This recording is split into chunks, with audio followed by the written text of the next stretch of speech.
ওর উপরে এই সংসারটা নির্ভর করে। আজকে ওই দুনিয়াতে নাই, ওর আরেকটা ভাই ডুবাইতে মারা গেছে।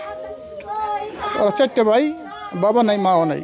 আমার আপন কাকাতো ভাই খুবই অসহায়। এখন আমরা খবর পাইছি কীভাবে, মাত্র বাকিটা আল্লাহ জানে কীভাবে ওকে ঢাকা থেকে আনা যায়। হাসপাতাল পুলিশ নিয়ে গেছে শুনলাম।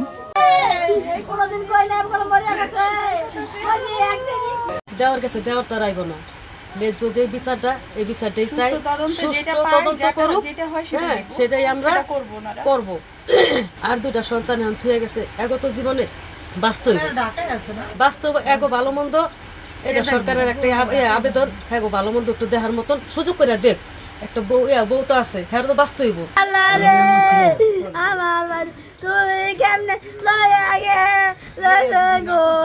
টলের নিজ দা যাইতে লইছে যে মেট্রোটলের ওই ইপইরা, ওই যে ইপইরা বেরিং পইরা উনি মারা গেছে। ওনার উপরেই এই সংসার নির্ভর করে। 2টা বাচ্চা ছোটো ছোটো, বাইরেও ওনার উপরেই নির্ভর। সংসারটা চলবো কেমনে?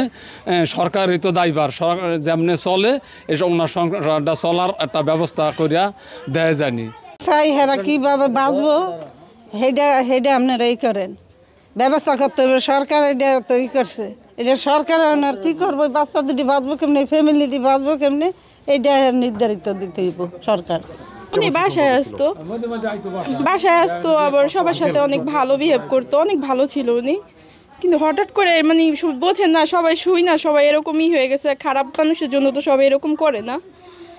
এখন তো অবশ্যই সরকারের উচিত ওনার কোনো হেল্প করা, ওনারে কিছু ভরণ পোষণ দেওয়া। কারণ ওনার 2টা সন্তান আছে, স্ত্রী আছে, তাদের ইসের জন্য তো দেওয়া উচিত।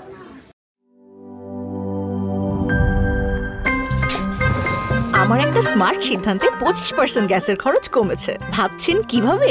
সাধারণ গ্যাস স্টোভ বদলে আমি এনেছি আরএফএল গ্যাস স্টোভ। এর সাইন্টিফিক নজল ও ব্রাস বার্নার ক্যাপ সমানভাবে তাপ ছড়িয়ে রান্না করে দ্রুত। তাই গ্যাসও বাঁচায় 25%, টাকাও বাঁচে 25%। আরএফএল গ্যাস স্টোভ নিরাপদ ও গ্যাস সাশ্রয়ী।